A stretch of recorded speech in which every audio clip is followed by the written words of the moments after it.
তোমাদের আজ কিন্তু অন্নপূর্ণা ভান্ডারে ফর্ম কিন্তু প্রকাশ করা হয়েছে এবং এই বিষয় নিয়ে বর্তমানে আজকের মুখ্যমন্ত্রী কিন্তু একটি বৈঠক করেছিল।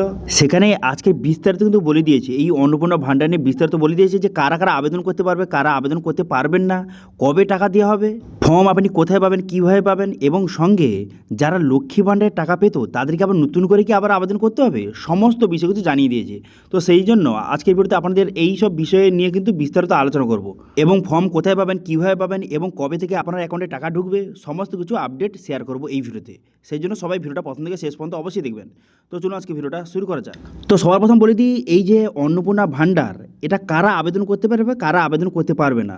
দেখুন, বর্তমানে কিন্তু পরিষ্কারভাবে জানিয়ে দেওয়া হয়েছে যাদের বয়স কিন্তু 25 থেকে 60 বছরের মধ্যে যাদের বয়স তারা আবেদন করতে পারবে, এবং যারা কিন্তু ভারতীয়, যারা ভারতীয় নয় তারা কিন্তু আবেদন করতে পারবে না। যারা ভারতীয়, যারা এলিজিবল তারা কিন্তু এই অন্নপূর্ণা ভান্ডারের জন্য আবেদন করতে পারবে। কী কী ডকুমেন্টস লাগবে আপনারা জানেন যে বর্তমানে আধার কার্ড, ভোটার কার্ড, এছাড়াও কিন্তু আপনার ব্যাঙ্ক অ্যাকাউন্ট, এছাড়াও যাবতীয় যে ডকুমেন্টসগুলি হয় সেগুলো দিয়ে কিন্তু আপনাকে আবেদনটা করতে হবে। এবার মেন কথা হলো এই অন্নপূর্ণার ভান্ডারের ফর্মটা আপনি কোথায় পাবেন।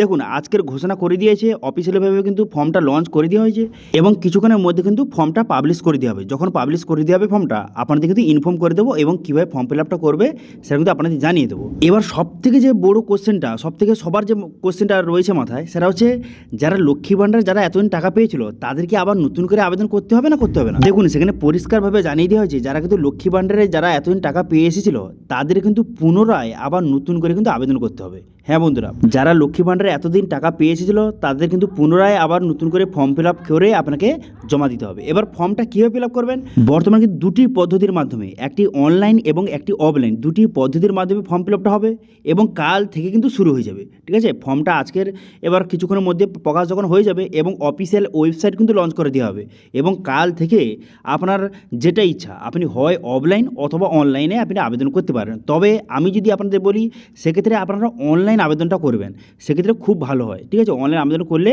সরাসরি কিন্তু আপনি অনলাইনে সাবমিট করে দিলেন, হয়ে গেল। কিন্তু আপনি যদি অফলাইনে আবেদন করেন সেক্ষেত্রে ফর্মটা ফিল আপ করে জমা দেবেন, তারা আবার অনলাইন করবে, তো সেক্ষেত্রে অনেকটা সময় লেগে যেতে পারে। তো এবার মেন কথা হলো টাকাটা আপনি কবে পাবেন। দেখুন, বর্তমানে কিন্তু 3 তারিখ থেকে, 3 তারিখ থেকে ডিবিটির মাধ্যমে সবার অ্যাকাউন্টে কিন্তু এই যে অন্নপূর্ণা ভান্ডারে 3,000 টাকা করে ট্রান্সফার কিন্তু করা হবে। তো সেক্ষেত্রে যত তাড়াতাড়ি আপনি আবেদন করবেন, 3 তারিখের মধ্যে যারা যারা আবেদন করবেন তাদের কিন্তু আগে টাকা দেওয়া হবে। সেই জন্য যত তাড়াতাড়ি সম্ভব আপনারা ফর্মটা ফিল আপ করে আপনারা জমা করবেন। তো সেক্ষেত্রে 3 তারিখে ডিবিটির মাধ্যমে সবার অ্যাকাউন্টে কিন্তু টাকাটা প্রোভাইড করা হবে। ঠিক আছে, এবং এই যে আবেদন প্রক্রিয়াটা কতদিন ধরে চলবে, এই যে অন্নপূর্ণা ভান্ডারের আবেদন প্রক্রিয়াটা 3 মাস ধরে, ঠিক আছে, 3 মাস ধরে কিন্তু এর আবেদন প্রক্রিয়াটা চলবে। তো আশা করি বুঝতে পারছেন, যারা কিন্তু অন্নপূর্ণা ভান্ডার নিয়ে বিভিন্ন রকম কোশ্চেন ছিল সেটা কিন্তু আজকের মুখ্যমন্ত্রী সব ক্লিয়ার করে দিল যে কারা টাকা পাবে, কারা টাকা পাবে না, কবে থেকে টাকা পাবে, এছাড়াও কিন্তু ফর্ম ফিল আপটা আপনি কীভাবে করবেন, ফর্মটা কোথায় পাবেন, সমস্ত কিছু জানিয়ে দিল।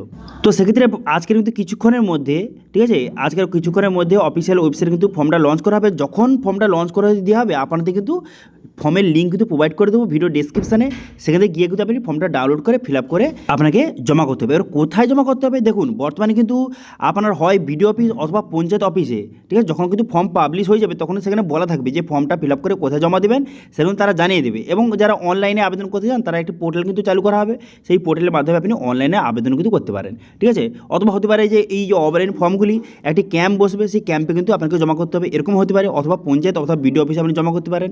ঠিক আছে, এবার যখন ফর্মটা প্রকাশ হবে এবং সম্পূর্ণ বিস্তারিত কোনো রকম আপডেট আসবে অবশ্যই আপনার সঙ্গে শেয়ার করব। সেই জন্য চ্যানেলটিকে অবশ্যই সাবস্ক্রাইব করে রাখতে পারেন। Thank you.